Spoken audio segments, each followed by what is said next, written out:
Hello friends, welcome to Indian natural food. நம்ம இன்றைக்கி நம்ம வீட்லேயே ஈஸியாக இந்த மாதிரி லேயராக சாஃப்டான பரோட்டா எப்படி செய்கிறதுன்னு பார்க்கலாம். வீடியோவை ஸ்கிப் பண்ணாமல் கடைசி வரைக்கும் பாருங்கள்.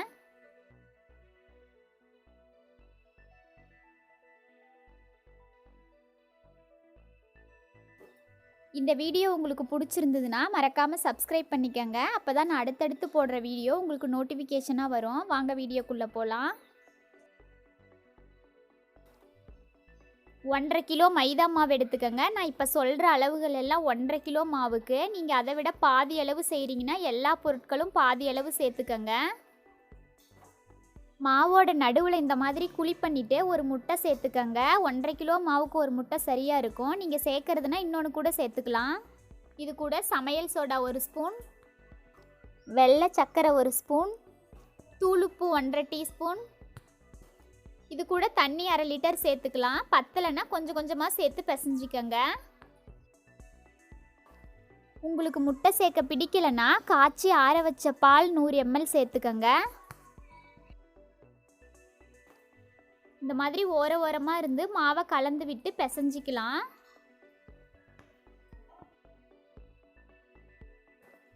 தண்ணி பத்தலைன்னா கொஞ்சம் கொஞ்சமாக தெளித்து பிசைஞ்சிக்கோங்க. ஒவ்வொரு மாவை பொறுத்து தண்ணி அதிகமாக எடுக்கும். மாவு கையில் ஒட்டாமல் இருக்க 1 ஸ்பூன் எண்ணெய் போட்டுட்டு பிசைஞ்சிக்கோங்க.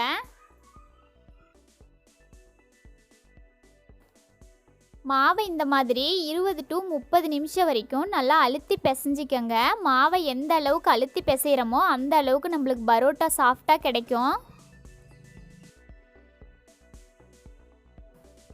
இந்த மாதிரி மாவை நல்லா அழுத்தி பிசைஞ்சு எடுத்துக்கிட்டிங்கன்னா அடுத்தடுத்த ஸ்டெப் எல்லாம் ரொம்ப ஈஸியாக இருக்கும். மாவை எப்படி பிசைகிறதுன்னு கற்றுக்கலாம்.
சமையலுக்கு எந்த எண்ணெய் யூஸ் பண்ணுறீங்களோ அந்த எண்ணெயே 3 ஸ்பூன் சேர்த்துக்கோங்க.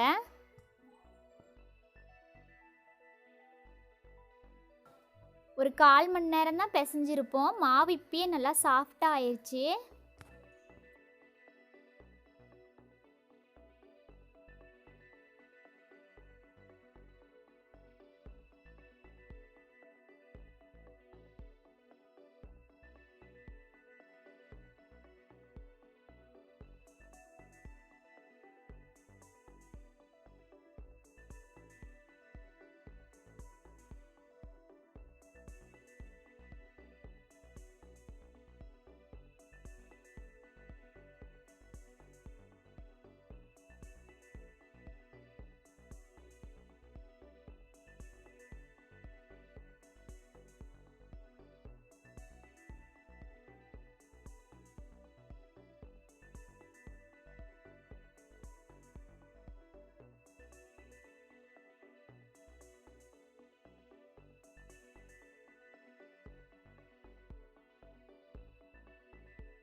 மாவை நல்லா இந்த அளவுக்கு பிசைஞ்சு எடுத்துக்கங்க. 3 ஸ்பூன் ஆயில் சேர்த்து இந்த மாதிரி பரப்பி விட்டுட்டு ஈர துணி போட்டு 1.5லிருந்து 2 மணி நேரம் மூடி வச்சிருங்க.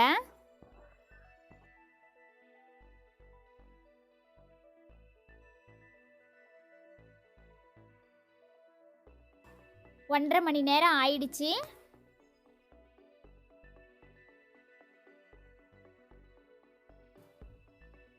மறுபடியும் 3 ஸ்பூன் ஆயில் சேர்த்து ஒரு 5 நிமிஷம் இந்த மாதிரி பிசைஞ்சு எடுத்துக்கங்க.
அவ்வளோதாங்க, பிசைஞ்சாச்சு. மாவை உருண்டை செய்கிறதுக்கு கொஞ்சம் கொஞ்சமாக கட் பண்ணிக்கலாம்.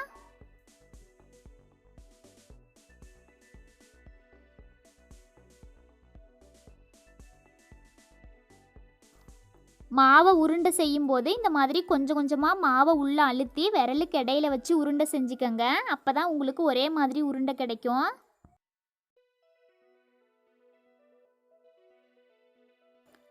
எல்லா மாவையும் இதே மாதிரி உருண்டை செஞ்சு எடுத்துக்கலாம்.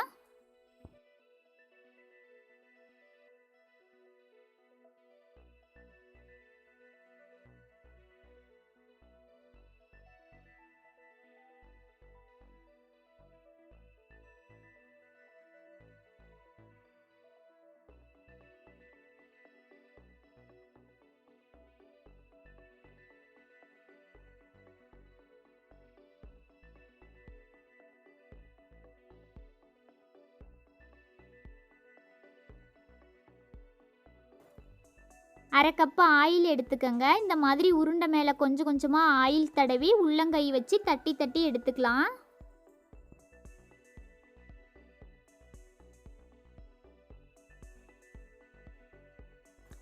மாவு நல்லா பிசைஞ்சு எடுத்ததுனால ரொம்ப ஈஸியாக தட்டிடலாம்.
மாவை ஊற வைக்க தேவையில்ல. உடனே எடுத்து இந்த மாதிரி கொஞ்சமாக ஆயில் தேய்ச்சிட்டு சப்பாத்தி கட்டையை வச்சு ஒரு டைம் மட்டும் தேய்ச்சிக்கங்க.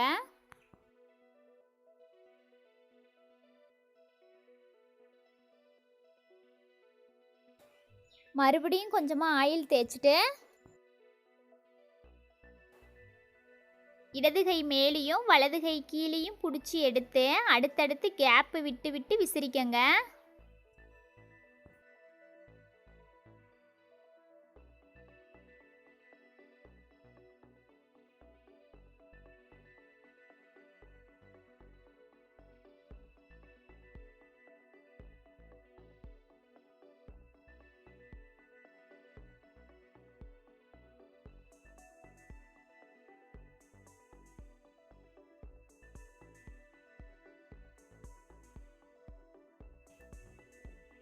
இந்த மாதிரி ஓரங்களில் எடுத்து விட்டு லேசாக 3 சுற்று மட்டும் சுற்றி எடுத்துக்கங்க.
மாவை காய விட்டுறாதீங்க. கொஞ்சம் கொஞ்சமாக இந்த மாதிரி சுற்றி சுற்றி தோசை தவாவில் சேர்த்து சுட்டு எடுத்துடலாம்.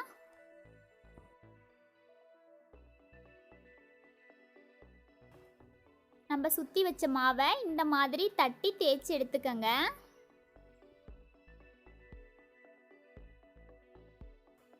ரொம்ப லேசாக தேய்க்க வேண்டாம், கொஞ்சம் மொத்தமாகவே இருக்கட்டும்.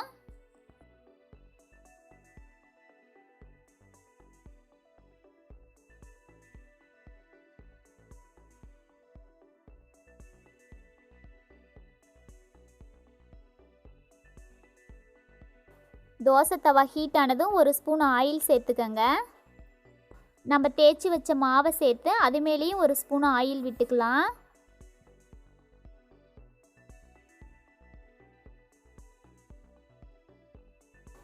ஸ்டவ்வை மீடியமில் வச்சு இந்த மாதிரி திருப்பி திருப்பி சுட்டு எடுத்துக்கங்க.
பரோட்டாவை சுட்டு எடுத்துட்டு சூடாடுறதுக்குள்ளே இந்த மாதிரி அடித்து எடுத்துக்கங்க.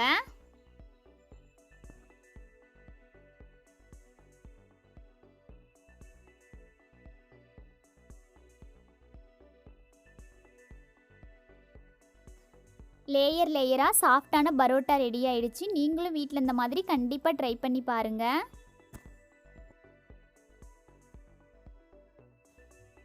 ஏற்கனவே பரோட்டாவுக்கு எம்டி சால்னா வீடியோ போட்டிருக்கிறேன், கீழே டிஸ்கிரிப்ஷனில் லிங்க் கொடுக்குறேன், கண்டிப்பாக அதையும் போயிட்டு பாருங்கள்.